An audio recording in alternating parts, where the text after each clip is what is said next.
Vamos filmar. Tá filmando? Está aberta a roda de discussões, né? Eu Variáveis. gostaria de começar Fala aí, Paulo. dando foco mais para a questão da educação e menos para a ciência de conta. Porque me parece que a discussão, na verdade, seria mais um mundo político, né? Não das descobertas, da metodologia da descoberta, mas do uso dessas descobertas para a população geral. Não é verdade? A ideia de que a ciência é um dogma, tem verdades absolutas e que ninguém poderia questionar. Então, acho que todos nós vamos concordar que o melhor cenário é um menino de 10, 12, 15 anos achar que vai poder criar uma nova matemática, né? Ao invés de responder verdadeiro e falso no Enem, um teste desses, pronto, né? Não acreditar tanto nessas verdades. O espírito da curiosidade, o espírito científico.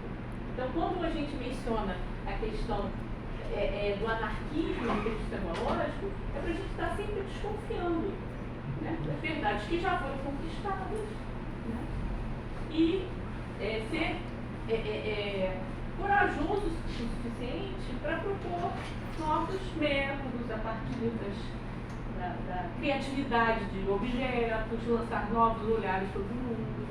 Mas, Paloma, tem uma questão que eu acho que é importante, isso que você está falando é importante, é o ponto de partida, mas a Ana Paula levantou uma questão que a gente, quando era jovem também, sempre que os professores da gente, eu posso dizer quando eu era jovem, vocês são, né? Mas eu era, sempre que os professores diziam, no nosso tempo, no tempo de vocês tudo é mais superficial. E hoje a gente está vivendo isso, a gente sabe quanto é difícil colocar um garoto, um jovem, eu não digo nem um jovem de 15, 16, 17, um jovem de universidade, a escala de tempo dele é outra.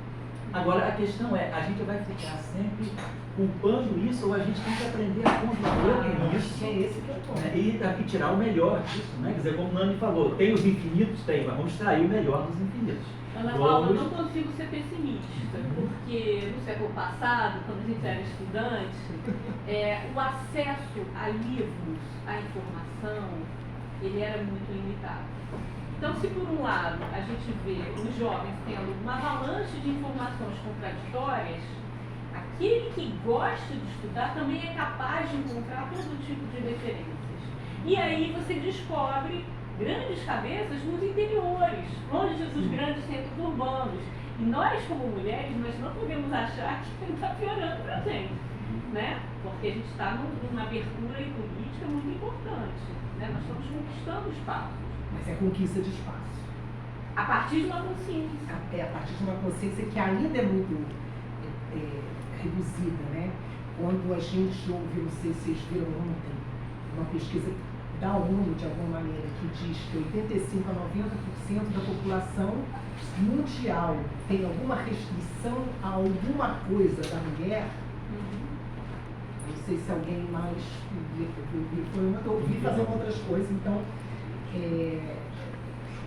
nesse sentido que eu falo a transgressão, mas sem dúvida está melhor, porque eu tenho como falar sobre isso, né? Você está falando que na época mais anterior, assim, a dificuldade era o acesso à informação, né? Livros, caríssimo.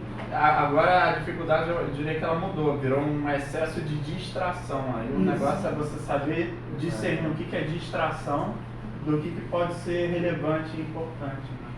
Só um complemento aí nessa coisa da distração, eu acho que mais pior que a distração é a dispersão, que são conceitos distintos, e que hoje a neurociência está estudando o nosso tempo de atenção, né?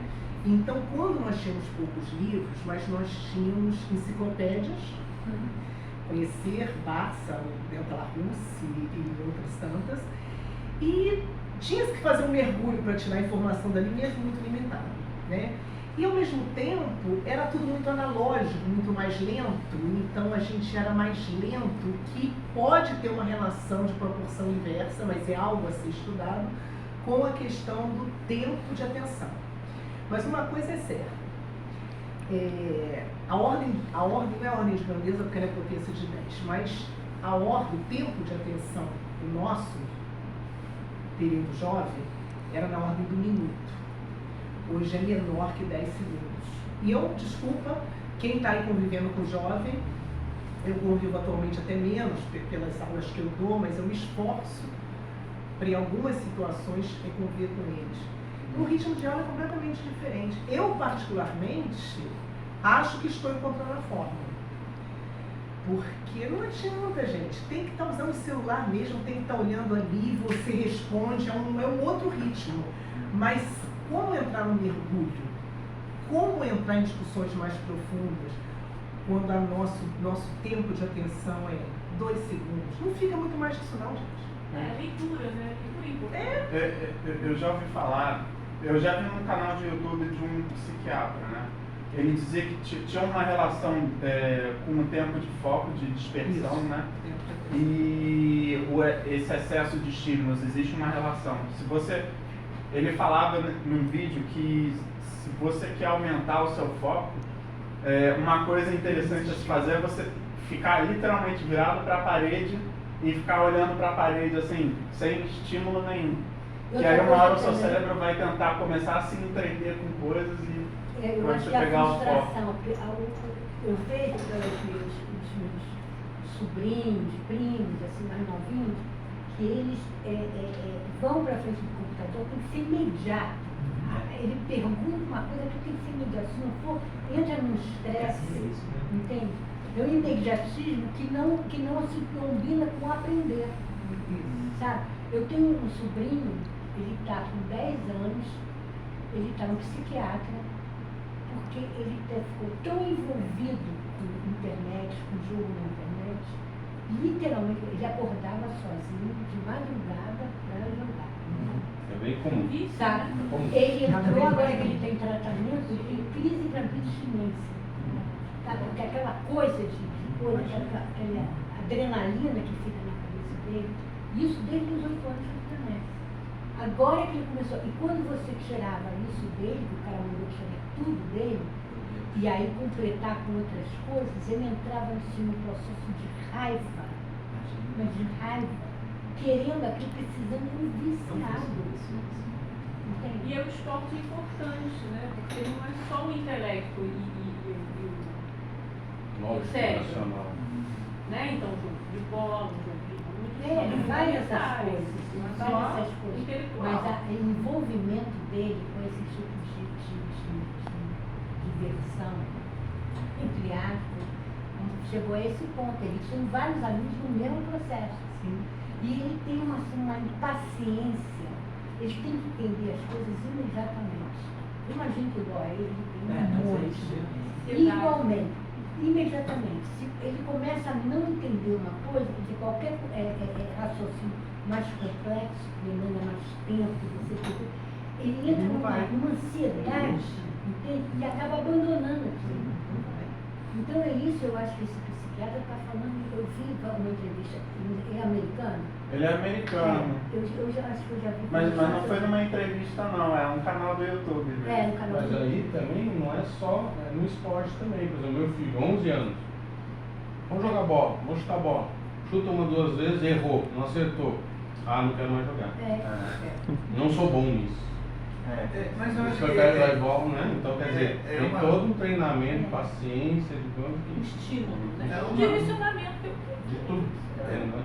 Mas eu acho que a gente pode ser proativo, assim, num certo sentido. Né? Acho que a questão é a educação. Eu acho que em algum momento a academia ela se isolou do resto da sociedade, né? E a sociedade não teve mais essa dinâmica de discutir o que é a ciência, o que é ética na ciência. Então eu concordo muito com o que você está falando. Como é que a gente pode atrair essas pessoas para elas se engajarem depois com o prazer da ciência? Porque uma coisa que acontece hoje em dia é que a garotada ela tem aversão a ciências exatas, por exemplo. Então, se você fala da física, por exemplo, o pessoal tem aversão. Porque o que eles estão aprendendo são algoritmos. O que eles estão aprendendo é como resolver questões matemáticas, não interpretação de texto, né? Assim, eu acho que a filosofia ela não está para responder perguntas, mas talvez a gente precise incluir a filosofia no currículo para que as pessoas voltem a ter prazer em formular as perguntas para ter o prazer de resolver o problema. Eu tava falando. Volta a questão da leitura, porque tanto a matemática quanto o português são fundamentais. Porque aqui a gente vê nos nossos alunos que eles não sabem os independentes do matemática. Não sabe entender, interpretar A questão é a o livro. interpretação de Mas texto. essa no livro, para no livro. Se o livro tiver alguma complexidade, acabou. Não quer mais. Mas quando eu acho que a gente está numa época diferente, porque existem escritos de Aristóteles falando das gerações jovens, falando da mesma coisa que estamos falando. Eles não leem, eles não estudam, está distante daquela. Isso é uma questão que é um fato. Mas eu acho, quando eu me preocupo com a questão da plástica cerebral, quando eu acho que a gente pode estar em uma idiotização, eu acho isso muito. Foi? Pronto, bravo. Obrigado. Você que não está ensinando. Pois é, esse tipo de solução, por exemplo, é uma solução de quem está pensando. Né? É uma solução de quem está pensando. E eu acho que é isso que a gente tem um momento sui generis. Porque, de alguma forma, como que uma pessoa que não tem um segundo de delay para fazer algum mergulho na complexidade. Porque quando a gente fala da cognição é isso, quer dizer, o que é a nossa cognição? Nossa capacidade de conhecer. Né? E a nossa cognição, ela caminha de coisas mais concretas à abstração. Para mergulharmos, por exemplo, na física, nós temos que ter atingido um estágio de cognição tal que a abstração nos permita ler o mundo fora do imediato, do rápido, do concreto. A física é muito isso. Mas isso não acontece só no cérebro. Não, Delay Garrincha. Tudo bem, mas Abstração. vamos ficar só no cérebro por enquanto. Só no sentido do cérebro. Porque eu acho que o corpo constrangido é um problema dessas gerações que sem estão criadas em dúvida. apartamentos. Sem dúvida, os apartamentos são pessoas que não estão ali também no joguinho. Então, assim, essa questão do corpo como um todo, sem dúvida, você está certíssima. Mas só para a gente pensar na questão do cérebro, como que essa plástica cerebral se reconstrói? Ana Paula, vocês já repararam, acho que todo mundo já teve essa experiência. Vamos no museu. Sim. As pessoas, elas tiram selfie com os Não quadros. fez nada, não viu nada. Perdeu toda Mas eu não a falei disso. É impressionante, né? E tirar selfie com a Gioconda, com a Mona Lisa, tirar selfie lá com os comedores de batata e acabou você, né? Então, quer dizer, arte, ciência, né? Tá tudo dentro dessa perspectiva assim, Virou um artificificado. exatamente. pessoal, né? Oi? Pessoal. Eu honestamente acho que a gente Pessoa vai que nem falou se enterrar nisso. A gente vai Essa idiotização. afundar, vai. Eu acho que isso vai até um limite. Exatamente. A partir disso, tem aquele. Vai vir uma outra geração. vai vir uma Conceito nova de proposta Guidebord. de algo. A especialização da sociedade do espetáculo.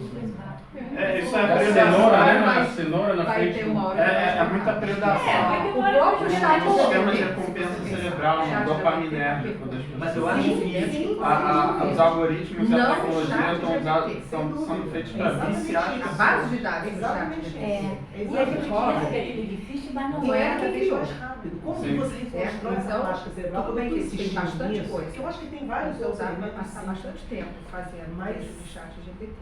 Chegou Até no explotar ponto todas as dele, ele tá possibilidades. buscando Porque como se fosse uma. Não, só dou remédio. Porque aí Não, e tem remédio fonte que já de tinha É uma as fonte pessoas. finita, A grande, psiquiatria é um número é a área onde ganha finito, dinheiro. grande. E ela é, E você ela faz é tentativa. combinações Voltamos aos métodos de uma coisa que é Inteiro. uma É tentativa e grande. erro. Não se sabe o remédio, não se sabe o que, não se sabe quantidade. Então, quanto mais compacto, Ixi, a de competência, pois é, a a competência nossa deles, geração analógica é abaixo da Tudo Foi como uma revisão. Eu acho que Né? os digitais vão chegar é num ponto que a gente está caminhando para isso fora. Mas eu acho que isso não transforma sozinho. Eu acho que traz esse Eu acho que poder. dividiu um pouco O aqui. poder unificar. sabe disso? Sem dúvida. Os laboratórios e tudo, querem vender remédio, querem vender. Agora, por exemplo, esse negócio da ideologia do gênero, né, lá nos Estados Unidos, é uma coisa impressionante. A criança com 6 anos, ela já tem condição de dizer o que ela quer, sabe? Então, eles estão, ela fala, eu não estou satisfeita com o meu corpo. Isso tudo tem mãe e pai por trás falando, não sei o quê. Aí ela vai ela já faz, já fica marcada para ela fazer uma cirurgia, já troca de gênero. Isso não acontece não. Não? Cuidar com o método, vamos ser científicos. Não, isso acontece sim. Ninguém abaixo de 18 anos pode fazer cirurgia de transição de gênero. Não, Ninguém. eu não estou dizendo que ele faz a cirurgia, ele está preparado para fazer. Ontem, por exemplo, na casa... Eu não sou contra nada disso, eu só estou dizendo o fato. Ontem na Casa Branca, eu tenho até uma foto que a minha filha me mandou, estava lá no jardim da Casa Branca, porque está na Semana do Orgulho, né? Então eles vão, está lá a bandeira, sabe, eu acho isso aí uma coisa assim, uma forçação de barra, a bandeira americana junto com a bandeira LGBT, coisa, não estou contra nada, só estou relatando o fato. E aí dentro dos jardins, aí estão lá dois caras, um já está sem camisa e com aquela cicatriz enorme aqui, porque foi feita a mastectomia, e o outro ao contrário, sabe? Então, então assim, uma massificação de um monte de informações, que a gente está falando de criança, por exemplo, elas estão recebendo isso tudo sem o mínimo filtro. Sabe? Os pais que Pois é, os pais não são onipotentes. Não são onipotentes. Eu acho que Os pais sempre fizeram um papel de filtragem. né? eles fazem papel de filtragem, mas acho que cada vez mais os pais A influência é menor. têm menos chance de filtrar. A não ser que eles não façam nada na vida, nada, e passem 24 horas com o filho. Cerceando os estímulos que ele recebe e que eu acho que também não é tão bom. Eu acho que os pais, eu mais que filtrar, o que eles podem fazer é falar a respeito. Tem que falar a respeito, conversar, falar a respeito, para que não se torne algo que vem pronto de fora. Eu acho que a grande questão... Você tem uma massificação de tudo isso? Sim, sabe? mas é o mundo hoje. Pois é. Há uma plasticidade hoje, mas eu sempre fui assim. Há uma As religiões plasticidade que aconteceram envolve inclusive o corpo. porque havia uma filtragem, certo, errado, uma não ideologia, sei. uma certa época. Sempre foi sem contar. Vai ter queria contato. fazer uma colocação. Desculpa. Não. Primeiro, existe um certo romantismo, né? De que no passado era melhor, lá. Isso também existe, né? Isso como você mesmo comentou. Desde antigamente era melhor, né? Antigamente na antiguidade. Mas aí, por exemplo, quando você coloca lá na sua fala, né? 70% das pessoas não acreditam na ciência, por exemplo. Desconfiam da ciência. Você lê uma coisa dessa, opa, peraí. Eu também desconfio. Aliás, o método da ciência é desconfiar da própria ciência, né? Então, a questão é como isso é colocado, né? Então, ou seja, qual é o filtro que a gente está usando para perceber se aquele gerador de linguagem, né? Porque a gente acaba virando um gerador de linguagem também. Que agora, por acaso, está concorrendo com os robôs. Os geradores de linguagem estão chegando próximo da nossa própria capacidade, né? Então, assim, qual é o filtro? Qual é a balança? Onde é que está a navalha que a gente vai dizer isso aqui a gente leva em consideração, isso aqui a gente não leva? O meu entendimento, quando eu falei, existe desconfiar da ciência com um discurso epistemológico, que é o seu, que é o meu, eu mesmo. Vamos falhar? Aí, do ponto de vista epistemológico, temos sim que desconfiar da ciência, ainda bem que desconfiamos, né? E existe o desconfiar da ciência, que é a conotação da pesquisa, que a gente pode até cair em alguns que respondam sob a ótica epistemológica, mas eu não entendo que foi ali, não. A pesquisa não é uma pesquisa a pesquisa não é pesquisa. Então, assim, é só para separar os termos, eu estou dando um adjetivo, né? No sentido de dizer assim, sim, se for algo epistemológico, temos que desconfiar e como. E mais que isso, né? Eu desconfio do resultado da ciência, Sim, do sim. processo. Eu E desconfio do cientista, Sim. né? Do próprio cientista. Eu acho que são perguntas mal feitas, mal colocadas, Sim. só para ter o resultado que Para ter publicidade, É uma né? coisa tão natural isso. Publicidade. entendeu? Eu acho que é mais grave do que publicidade. Não é publicidade, é mais do que isso. Isso são nada mais, nada menos que Interesse econômico. pesquisas que são feitas, onde as perguntas são todas mal feitas e te levam àquela direção Tendenciosas, né? tendenciosa. Concordo. Tão claro isso, entendeu? Você, entre a religião questionável, ou, entendeu? Tá certo? Ó, a ciência, É, né? sei. Ciência ou religião? Você põe lá em letra Como grande. fosse a ciência. Que ciência? Biologia, física. Isso, A exatamente. ciência é multifacetada. E como se as duas coisas fossem Blá, mutuamente blá, blá, excludentes, blá, né? Que não é o caso. Qual é o método? Qual é a forma? Como foi? Entendeu? Qual é a variância? Qual é o desvio? Quais são os Então, interesses você econômicos? para dizer, Eu acho que mais uma vez nós temos que voltar ao Foucault e ver por trás de cada uma Aqui é dessas a falas a televisão. origem de quais instituições estão incentivando esses discursos. Por exemplo, todas as pautas que nós recentes, as mais bonitas, foram iniciadas pela ONU, se você for ver, há 10 anos atrás, a pauta ecológica, enfim. Então, nós não podemos ser inocentes de achar que o nosso discurso ele é originado em nós mesmos e tentar buscar a raiz, a fonte das ideologias, que é outro termo muito caro, alfaiado. Quando a gente está falando de ideia e quando a gente está falando de ideologia, que é um discurso pronto, recebido, pronto. mas aonde me engana que eu gosto. Né? Pelo amor de Deus. Que é uma reforma para não haver Pô. uma revolução. Entendeu? São pautas. Nós Olha, temos olha, mais vamos, discursos, quais são as vamos. pautas que estão sendo colocadas para desviar a atenção de O outras. Obama ganhou o prêmio Nobel da Paz. O Lula está atrás de um. Não, Dá uma sua. então, Eu acho que assim, o que mais me inquieta, assim, colocando, a gente está conversando e por acaso isso está sendo gravado, né? Mas assim, eu sou muito também assim, contra essa coisa de no meu tempo, a gente tem que viver a realidade é essa e a gente tem que ter esforço de tentar trabalhar com o problema. O problema é esse, o garoto não consegue se concentrar mais de 10 minutos para ler um texto. Temos que Se você, no nosso tempo a gente tinha que ler Dom Casmurro, Brás Cubas, hoje em dia isso é uma hecatombe. No curso de pré-vestibular comunitário que eu trabalho, quando se mandou ler o Dom Casmurro, os alunos disseram, professor, não dá para cumprir, eu mandei, pediu para o professor de língua portuguesa. Os alunos, ninguém conseguiu passar da primeira página. Agora, não é culpa do menino. A minha postura foi, não vamos culpar o menino. Nós não estamos sabendo lidar com eles.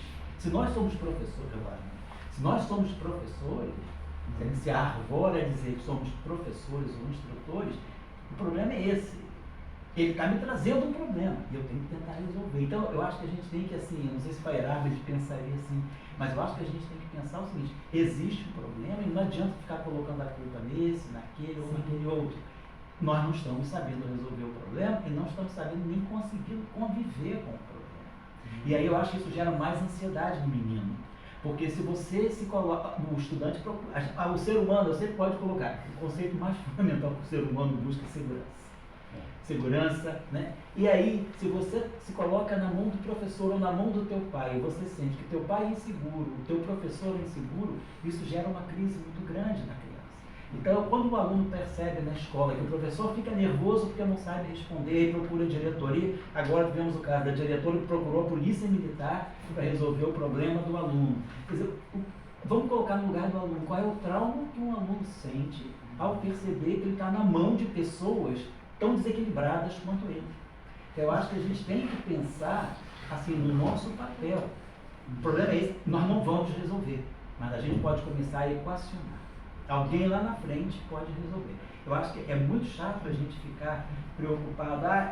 Nós todos temos esses relatos, né, de que o garoto ficou assim, a menina ficou assim, o aluno não conseguiu passar de 10 minutos, o menino se levanta 3, 5 vezes durante uma palestra. Então, é esse o problema. Não adianta ficar dizendo esse, aquele. O que nós estamos, e nós diante disso? Como nós nos colocamos? Nós também estamos espantados. E aí a gente passa isso para o aluno. Quando eu estava fazendo doutorado, eu dava muita aula lá. Sei. E o que eu lembro, assim, eu posso mais ou menos afirmar, de cada 5 adolescentes, um consegue sentar e estudar. Os outros 4 não conseguem de maneira nenhuma. É além, vai além. Mas ele quer falta de atenção? Olha só, mas espera. está aumentando, Tá bom, ou não está sei se está aumentando, eu não sei Essa se eu não que é estou essa dando questão. aula, mas tá acontecendo. Eu não sei, minhas filhas já estão crescidas, então não sei. Mas o que eu acho é o seguinte, quando você tem essa situação, o negócio é o seguinte, você tem que ensinar ao ser humano método, uma coisa assim. Você pode botar o garoto para jogar tênis de mesa, para fazer outra coisa, onde tem uma metodologia, onde ele aprenda, Sei. entendeu? Porque ele não... Foco, exatamente. O importante é focar, entendeu? Então, um consegue sentar e ler Machado, mas os outros 4 não vão ser... Não sei, olha só. O ser humano, ele constrói todas as possibilidades para que todo mundo consiga. Então, não dá. Os outros 4 não vão sentar. É além, é beyond, entendeu? Sei. Mas existem outras atividades. É isso que a gente tem que aprender, exatamente. Agora, Aprender a e controlar, fazer a o cara colimar. fazer outra coisa e focar, isso que eu estou falando, focar, olha, vamos aprender a focar, a ter foco, a ter método, entendeu? Agora tem uma. Fala aí, Guilherme. Falou em método, você tem que falar rapidinho. Acho que o Geraldo Então, ensinar a ter foco, né? É uma coisa assim, eu sou mãe agora, recente, de um menino de 5 indo para 6 e de uma menina de 3 indo para 4. E é uma coisa revolucionária na nossa vida a gente ter filhos, não somente pelo aspecto emocional e tal, mas pelo aspecto mesmo de você olhar o que é a cognição humana, o que é o ser humano. Você vê os seus filhos agindo. Então, foco. O meu filho de 5 para 6 anos, eu percebo que ele tem foco quando é algo que interessa e dá prazer a ele. Por exemplo, ele gosta de desenhar. Fui eu que ensinei? Não foi. Eu não ensinei a ele a ter foco. Ele apresentou foco ao desenhar. O que eu, como mãe, faço? Procuro encontrar, oferecer atividades que sejam do interesse dele e aí ele treina o foco que ele já traz. Eu não sei se isso está correto sob o ponto de vista da educação infantil, da psicanálise infantil, mas na prática é isso o que eu vejo. A minha filha de 3 anos ainda não tem tanto foco, porque crianças de 3 anos não tem tanto foco. Mas eu já vejo que ela fica parada fazendo as coisas que interessam a ela, que ela gosta de fazer. Há uma questão de prazer que está envolvida no foco. Ludicidade até? Ludicidade, mas prazer. Porque tem gente que brinca com o lúdico, tem gente que sente prazer com o lúdico. A gente tem que tornar o ensino mais divertido. É divertido, Tem que tornar o ensino prazeroso mais divertido, e que prazeroso. tenha essa... As escolas tentam. Sim. As escolas estão Formado, tentando. né? As escolas estão tentando. Eu vou para as reuniões de pais. Né? Eu vejo que as escolas estão tentando. Agora, o que eu observo é que a abundância do ser humano é imensa. Então, não tem como nas escolas e nem na vida a gente criar um caminho específico para cada um de nós que tem as suas idiosincrasias, e todos nós as temos.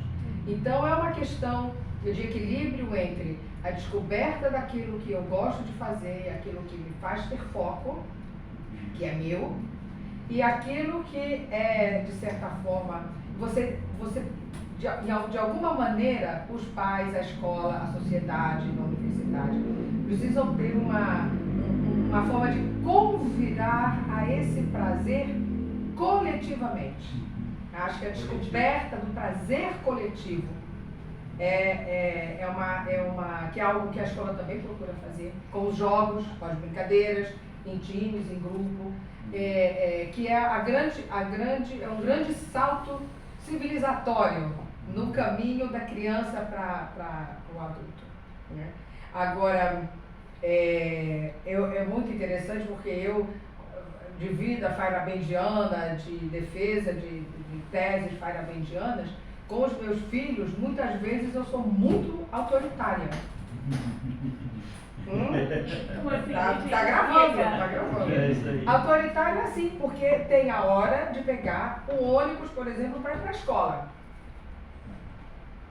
Isso é um dado autoritário. Virgínia, Você não tem como dialogar com o motorista. Ah, não, hoje dá para eu passar daqui a meia hora, porque o meu filho ontem ficou desenhando, que ele gosta muito de desenhar, então ele acordou mais tarde. Não dá. Claro que não. Então, tem uma coisa assim que existem, bom, existem imperativos que são até particulares, que você precisa comer, você precisa tomar banho, né, mil coisas que são do seu organismo, e existem imperativos que são do coletivo, como por exemplo a hora que o ônibus passar para apanhar as crianças.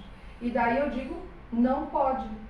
O meu coração às vezes sofre, porque era 10 e tanto, o meu filho estava desenhando animadíssimo. Quantas vezes na minha vida eu não virei à noite estudando algo que eu gostava? E eu ter que dizer para ele que ele precisa parar para acordar cedo no dia seguinte, machuca o meu coração. Mas eu entendo que ele precisa também aprender que tem determinadas horas que sim, a gente vai precisar parar de fazer aquilo que a gente gosta. Em função de uma existência coletiva. Em função de uma existência coletiva. Que tem a ver também com isso de ficar jogando sozinho de madrugada e ficar viciado nisso. Porque há um vício no prazer. Há um vício no prazer. Então, a questão de que os pais precisam se dar os limites. Se eu te contar que essa criança foi tirada a conexão com a rede, para ela poder não ter mais acesso a isso, ela descobriu uma panela de fazer arroz, sabe? Uma afiação que ela podia usar. A inteligência. Eu tenho que conversar. Quando os pais deixam o filho estar protegido, dormindo também, porque não tem cabo para fazer, o cara já está lá na frente. Eu acho que em todo processo de educação você tem que ter limites, né? O escopo das coisas, até a ciência tem escopo, né? Agora, eu penso que não é só uma questão de eficiência do que a gente vai ensinar. Eu acho que é uma questão de que a arte, a ciência, a filosofia são importantes para o cidadão.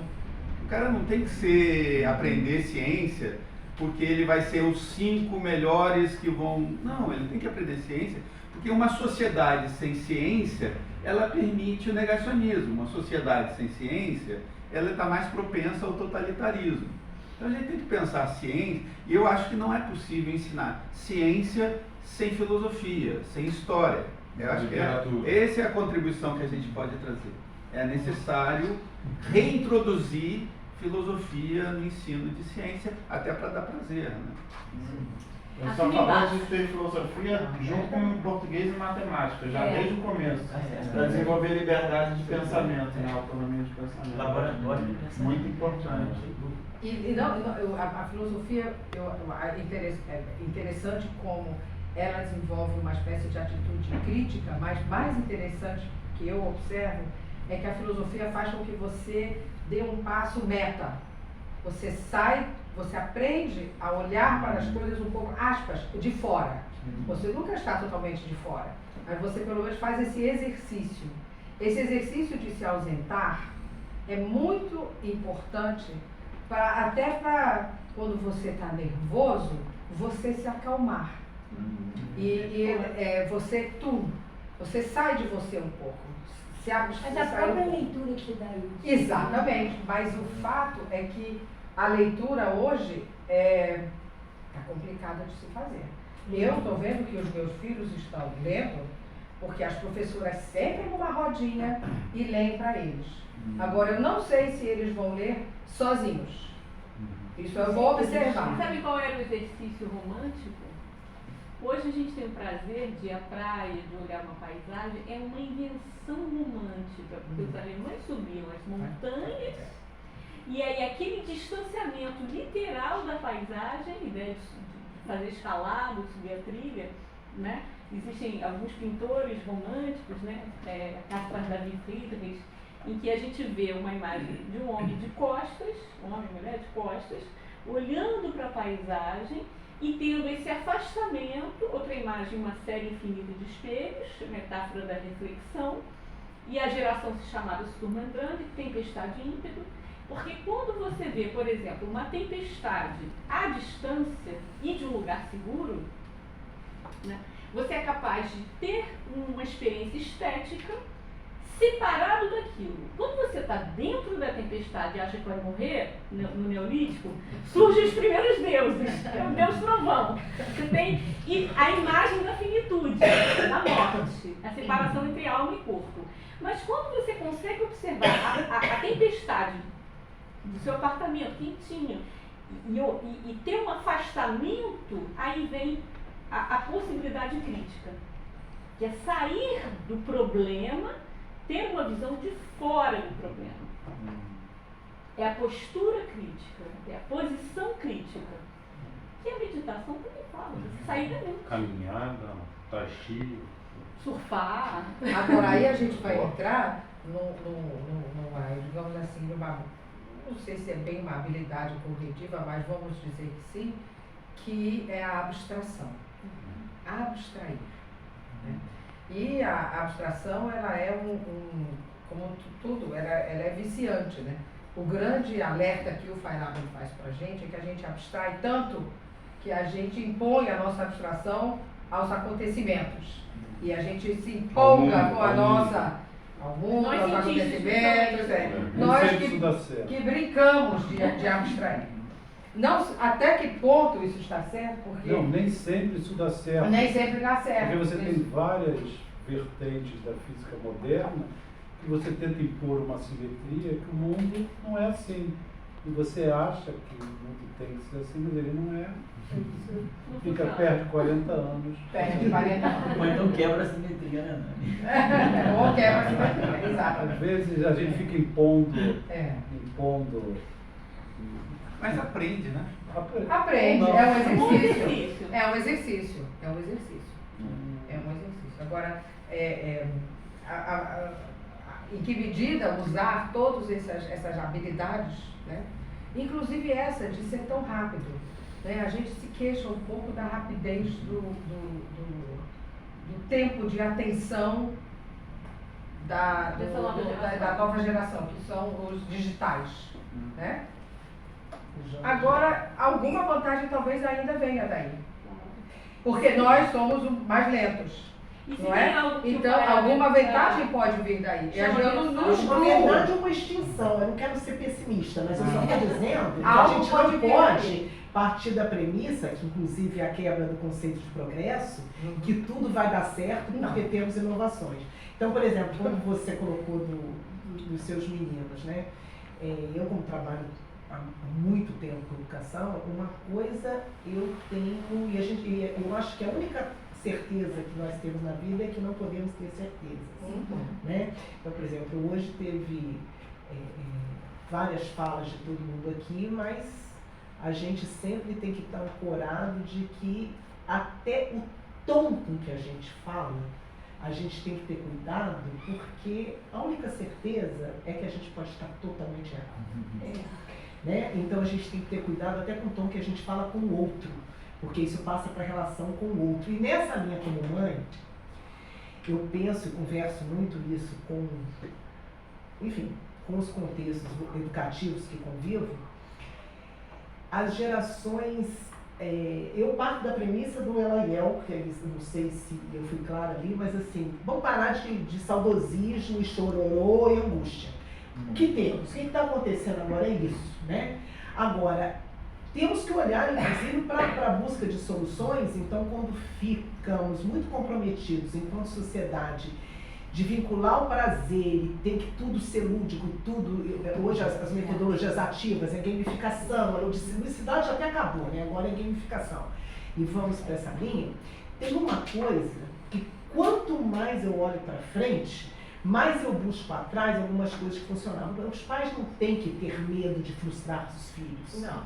Então, parece que hoje, principalmente a geração pós-70 para cá, e eu digo em termos de Brasil, porque lá fora a gente pode regredir um pouquinho mais, pais precisam frustrar filhos. Talvez o de melhor que você fez para o teu filho, com dor de coração ou não, é vai pegar um ônibus. Esse pudor que a nossa geração está tendo, e por exemplo, quando numa sala de aula, a gente fala muito, quando a gente trabalha com ensino de física, que o ensino de física na sala de aula, fora, vamos esquecer da BNCC para cá, senão tem que mudar o meu discurso. Mas assim, a gente vai à física do século XIX e estamos no século XXI, né? Mas, quando a gente estudava no modelo antigo, a gente copiava e a gente fazia pelo menos 3 coisas ao mesmo tempo. A gente copiava, a gente prestava atenção e a gente escrevia, aí a gente ouvia. O total de sentidos que estão sendo mobilizados, você está sendo mobilizado ali em várias competências cognitivas, nos simples gestos de copiar do quadro.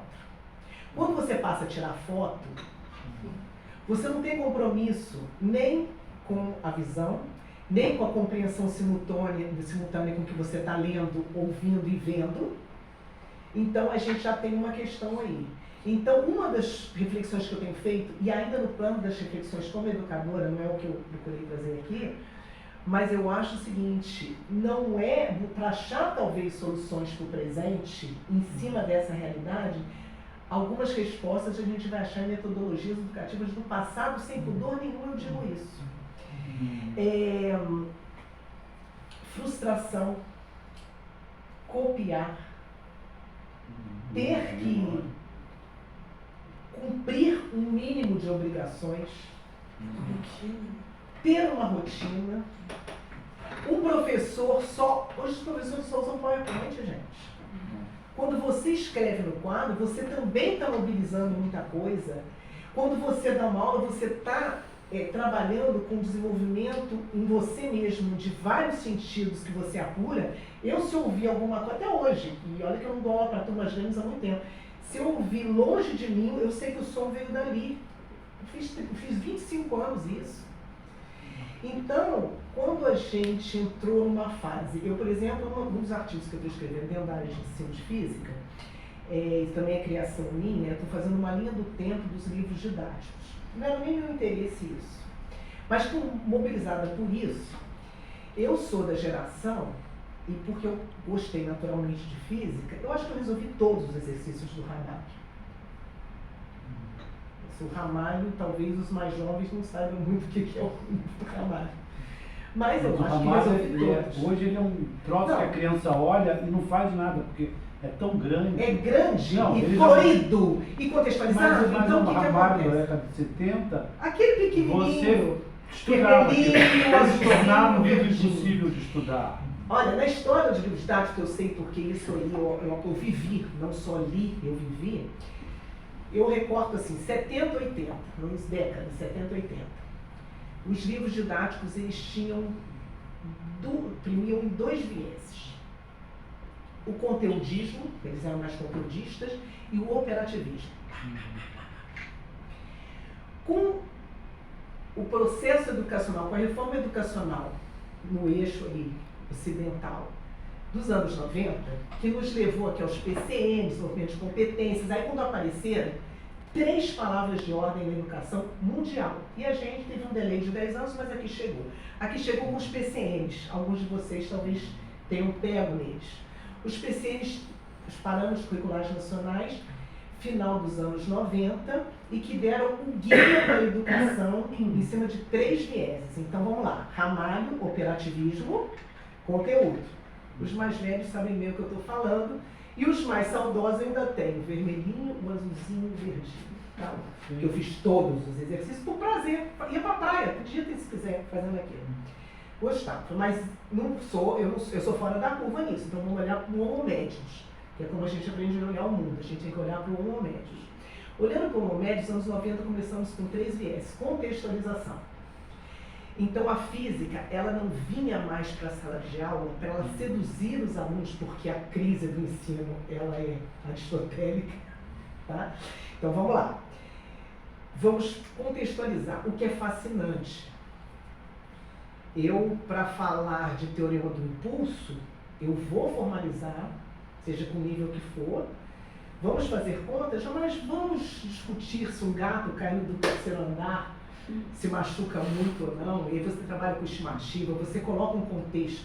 Você pode fazer o mesmo problema com operativismo, é o mesmo problema, e você pode pôr um contexto, e que é muito interessante, porque ele vai ver a física e ver o mundo com a física. Então, as 3 palavras: desenvolvimento de competências, contextualização e interdisciplinaridade. Isso dominou os livros didáticos. Aí o Ramalho, que nessa altura já era uma marca, já tinha vendido a marca, e os livros foram lançados, tentou se adequar a essa nova realidade para vender, na questão mercadológica.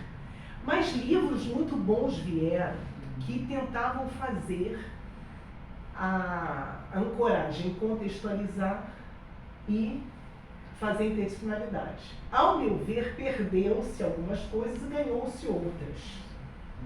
Sempre. Como estamos agora? Essa é a grande pergunta. O meu artigo é nessa linha. Quer dizer, eu faço um retrospecto histórico dos livros. E como estamos agora? Agora, gente, se a gente quiser entender o que está acontecendo com a educação, em particular no Brasil, vocês têm que entrar hoje lá no Google e colocar BNCC e vamos colocar no ensino médio. Quem falar de educação hoje sem entender o que é a BNCC, o que está acontecendo, não é o novo ensino médio só não, na BNCC, não sabe o que está acontecendo com a física. E o que está acontecendo com o ensino físico é grave, é gravíssimo. Porque o Paulo falou aqui de interdisciplinaridade, a BNCC ela chega a ser transdisciplinar. O que é ser transdisciplinar? Do ponto de vista do princípio, é lindo. Porque o conhecimento não é nem interdisciplinar. Quando a gente fala interdisciplinaridade, você está falando de disciplinas, mas com as fronteiras das disciplinas demarcadas. A trans não. Então você não tem. A BNCC, em alguns momentos, ela trabalha com desenvolvimento de competências e habilidades, você pensa. Aquilo vai configurar um conhecimento com algumas. São as perguntas que a gente precisa fazer. Mas não adianta falar de educação hoje no Brasil se não é a BNCC, inclusive fundamental. Uma questão interessante que surge daí. Não, é só concluindo mesmo. Então, assim, só concluindo, eu acho que a gente tem que entender, e é o que eu tenho, fechando mesmo, a coisa mudou, só que talvez para pior. E esse para pior é recuperável? É a grande pergunta, o que a gente tem que fazer? Entendeu? A gente está com pruridos em relação ao que era antes, e também... O ensino de física, de matemática, de química, que impacta nas escolas de engenharia, de medicina, de coisa, não sei o quê. Ou seja, quanto tempo a gente tem para as pontes começarem a cair? É isso, Os prédios começarem a desabar. Os aviões que já estão caindo muito. Será que essa é uma perspectiva lícita? Será que isso a gente está comprometendo um futuro a partir de uma abordagem não adequada? É isso aí. Mas o ChatGPT, ele vai calcular. projetar com base no conhecimento que foi construído pelas pessoas que fizeram os exercícios do trabalho. Já está tudo morrendo. Não, as pessoas estão morrendo, mas o que elas escreveram está disponível para o ChatGPT? Não está. Ah, não está? Não está. Sabe por quê? Porque o que está na Ainda rede, está? o que está na rede é mais recente. É 90, 80 para cá. Então, se você Essas pedir para o ChatGPT, competências. me faça um plano de um avião. Ele não sabe responder. Projeto, uma estrutura de prédio. Estrutura de um prédio. Pode fazer, porque o projeto é uma coisa clássica de um avião. Mas Mas os o terreno desafios específico, que né? O É. prédio, o terreno específico. São Tem que coisas explicar específicas, como você quer né? fazer. Então, a maneira de perguntar ainda exige uma certa formação dos 3 livros do Ramalho. Mas se fosse assim, a gente ia parar com o conhecimento e deixar o chat dar conta das É aí coisas. é que eu quero E a chegar. gente tem grandes perguntas na ciência que... É aí que eu quero chegar. A questão que tem a ver com se é uma inteligência artificial ou se o conceito é outro. Mas- né? Se há possibilidade de fazer reais avanços ou não, somente recombinando e organizando a informação, vamos chamar assim, do conhecimento que a gente tem hoje. Essa é que é a questão. Ou se a gente vai chegar num ponto em que, como as pessoas não vão estudar, aprender a pensar de forma criativa, mas vão estar sempre absorvendo o que já vem pronto, como você, não vão ter ideias, vão estar sempre absorvendo ideologias. Se a gente não vai chegar num ponto de esgotamento dos modelos, numa estagnação, e que daí Ou a uma nosso nova córtex, calculadora, a gente que a vai gente ter também que- estranhava quando tinha calculadora eletrônica, a gente vai ter que aprender a ferramenta Logaritmo. e Tem que pensar fazer com a logaritmo. ferramenta. Eu acho que tem uma coisa mais perigosa que isso. Antigamente os caras usavam as runas e pessoas eram mortas por causa das runas. O ChatGPT ele vai gerar discursos. O problema runas, os búzios. Pedra mágica. O problema é a autoridade que você dá a essas respostas. A autoridade que você dá a essas respostas acaba que isso pode ser utilizado da mesma maneira que o xamã ele podia usar isso de uma maneira aproveito, responsável, né? Você dá essas responsabilidades para esses algoritmos, para esses processos, não necessariamente é um processo transparente e democrático. Mas não é mesmo. Isso já está acontecendo. Isso já está acontecendo. As instituições têm que ter uma independência da política. Isso é escolhendo.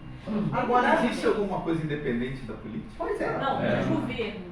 não, E existe- não tem. As instituições deveriam ser, mas Eu acho que quando a gente vê a gravidade do que está acontecendo, a gente vai ficar buscando respostas igual rasas.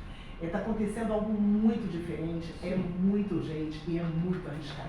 E é exatamente isso. E talvez a resposta para a sua pergunta esteja na história da ciência. Essa sensação ali viveu-se no final do século XIX, na própria física. Os físicos do final do século XIX achavam que a grande desafio era a próxima casa decimal e depois tudo se recompôs. Né? Tanto que a física moderna, que é a física até o século XIX, está para trás. Agora a gente já passou pela física contemporânea e sabe, sei lá, para onde estamos indo. E vão deixar isso aí o quê? Dentro das máquinas, com os algoritmos? Acabou, tudo bem, avião você faz em cima da física clássica, Mas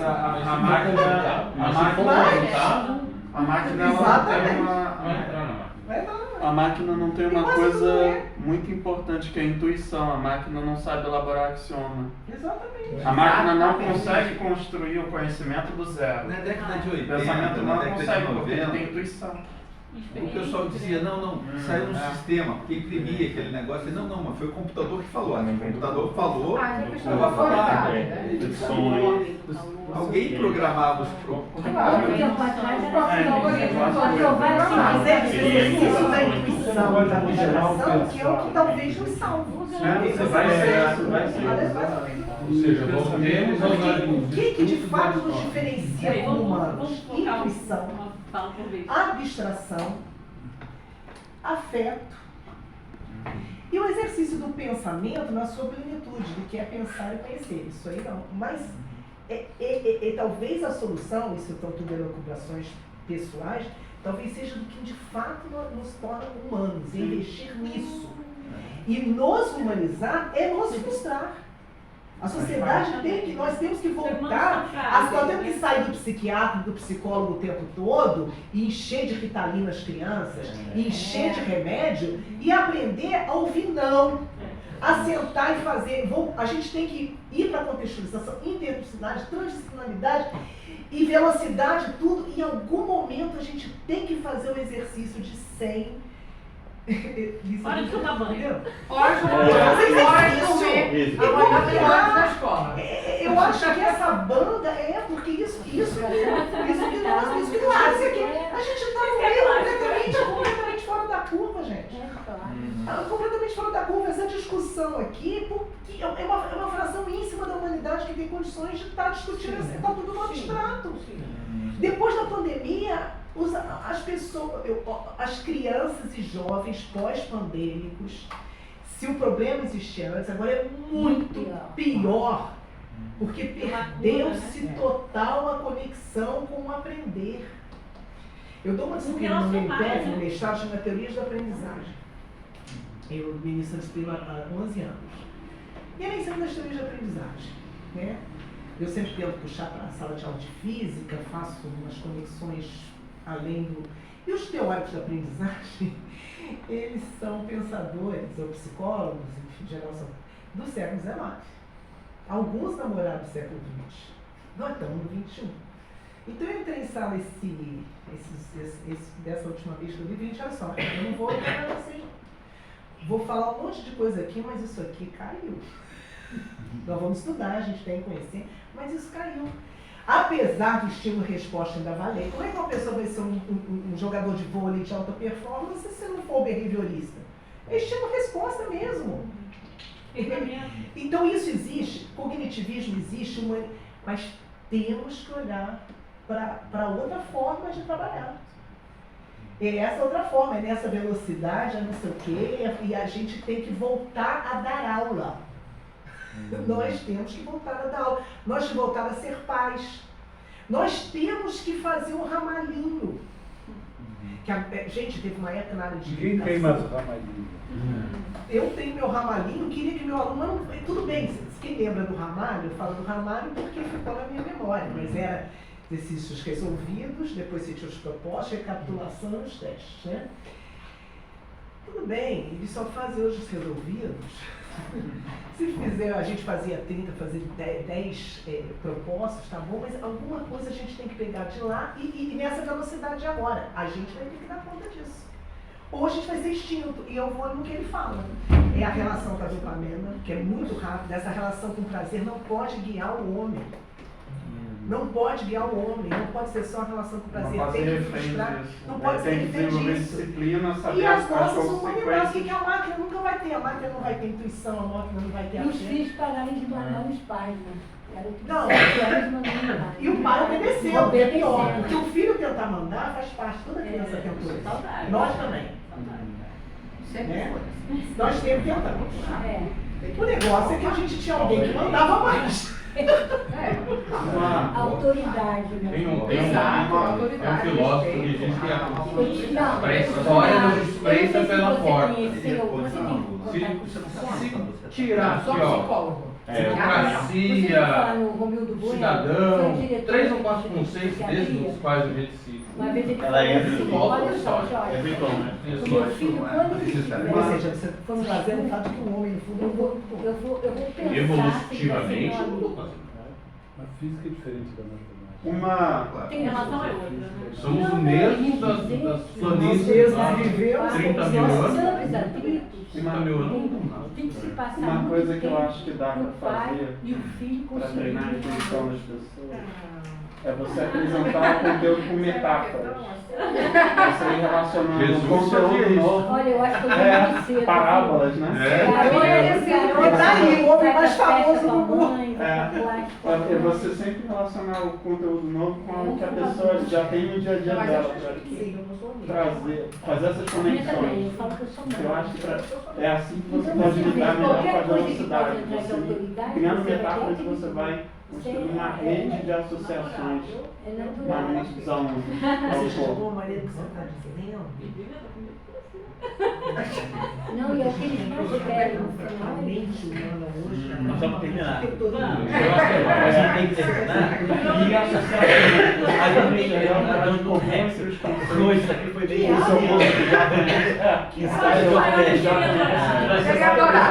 mas eu acho que vulnerável de Aprovaria. eu acho que sim. Aprovaria. Então, eu Só acho que que isso aqui é gravado, não ajuda tanto a É assim que eu ficar- aprendo, por exemplo. porque não tem justamente né, como penetrar em tudo. Isso aqui exige a presença. Mas eu acho que isso aqui é um estopim de algo. É, eu Acho que é a gente está fazendo uma discussão. E aí eu queria só chamar a atenção. Queria só chamar a atenção para as pessoas que no dia 29 de dezembro nós vamos ter o evento aqui o dia inteiro. Ah, sim. É o 29 de novembro. Então, 29 de novembro a gente vai ter o evento o dia inteiro. 29 de novembro. 29 de novembro. Né? Mas então. Não, esse ciclo acabou. Você gostou, né, Jaco? Eu Nós gostei. também. Nós também.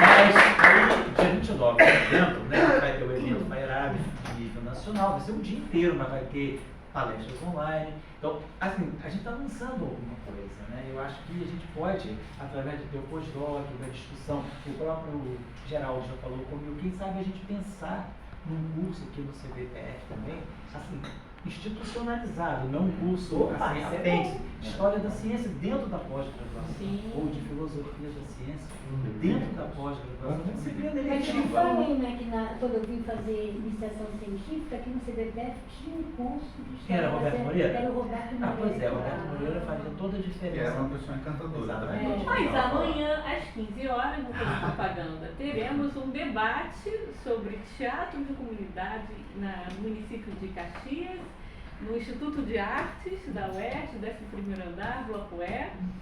Sejam bem-vindos. Obrigado. Tudo isso é importante. Né, Eu acho Rafael? que- É a pesquisa de mestrado do mestrado do Rafael. Legal. Eu acho que tudo isso é importante. A gente está trazendo essa discussão. Hoje, assim, foi a Ana Paula deu o primeiro tempo todo, mostrou a ideia dela, e a gente entrou em discussão. Eu acho que, assim, nada está resolvido aqui, mas, assim, mostrou que há interesse, né? Que eu acho que nós estamos preocupados com isso, né? Inclusive, trazer essa preocupação para o CBPF. Que o CBPF sempre foi muito alijado da discussão do ensino de física. Sim. Né? Na universidade não é uma coisa. Da filosofia. Tem também. O CBPF é física para produzir papers, né? Claro, produzir conhecimento. Mas a gente não está interessado em formar um cientista humanista. A gente está formado fazedor de papers, construtor de linhas do lápis, né? Mas não necessariamente o humanista, o filósofo, o cientista, o humanista também. Que era uma preocupação do Leite Lopes, muito grande. Eu acho que a gente está trazendo essa discussão. O Mário Novelo, de vez em quando, organiza eventos interessantes no CBPF, porque a gente está tentando, talvez, cotidianizar um pouquinho mais essa discussão do CBPF. Eu acho que a gente está trazendo essa discussão agora com a gravação também, que aparece para outras pessoas de vários estados do Brasil. Começar um movimento, começar um movimento. Que a gente está preocupado com isso, conviver com os nossos tempos. Não adianta ficar dizendo era melhor, assim, os alunos de hoje são piores. Eu vejo muito colega meu, até mais novo do que eu, já dizer, os alunos estão péssimos. Mas esse é o que aponta o próprio Farada. O método evolui. É uma nova geração e a gente está velho. A gente, exatamente, é isso. Evoluir eu não sei, mas muda. Evolui não é o progresso, não E é o a- mesmo. Evolui sem dizer se melhora ou piora. Evolui no sentido se desdobra. A nossa resiliência que vai nos salvar. É aí nesse ponto é a nossa. Nós temos que ter, vamos pensando em coisas assim, vamos fazendo discussões. Se for necessário no segundo semestre, mesmo que a Virgínia não esteja aqui, a gente pode ir online, talvez fazer alguma coisa, fazer uma discussão, uma vez no mês, né, que a gente sente que quebrou esse ciclo, né? Ficou mais vontade. Deixa saudade. Deixa saudade. Então a gente pode ver, assim, para manter mais viva essa discussão. Eu acho que o FireArab, De repente trazer convidados que estejam mais atuantes na produção de material. Isso, por exemplo. Porque é o ponto que chegamos, né? É sempre que a gente faz de conta do aluno. Está no livro de dados, que é muito politizado. Também. É mesmo. Falando, Márcia. Então acho que é isso. Eu acho que a gente queria agradecer a todo mundo que esteve presente, a Paloma Virgínia, que foi a lançadora da ideia, o Paulo, o Geraldo, todos que vieram e que estão assistindo de longe. Né? Estamos lançando Navitas Arpão, de la nave vai, como dizia o Fellini, né? Então vamos navegar juntos com a nave. Né? Então obrigado a todos. Obrigado ao Bernardo, ao João Paulo e ao Tchalpa pelas gravações, porque é um trabalho de socialização. Quer dizer, essa discussão que nós estamos tendo aqui, pessoas que estão em outros estados, que às vezes não têm a oportunidade de ter um grupo para discutir. Vamos ver amanhã nas redes sociais. Tem interesse, A rede social, como é que se diz, o cancelamento de amanhã. Cancelamento de amanhã. Quem será cancelado amanhã? Cancelamento de amanhã.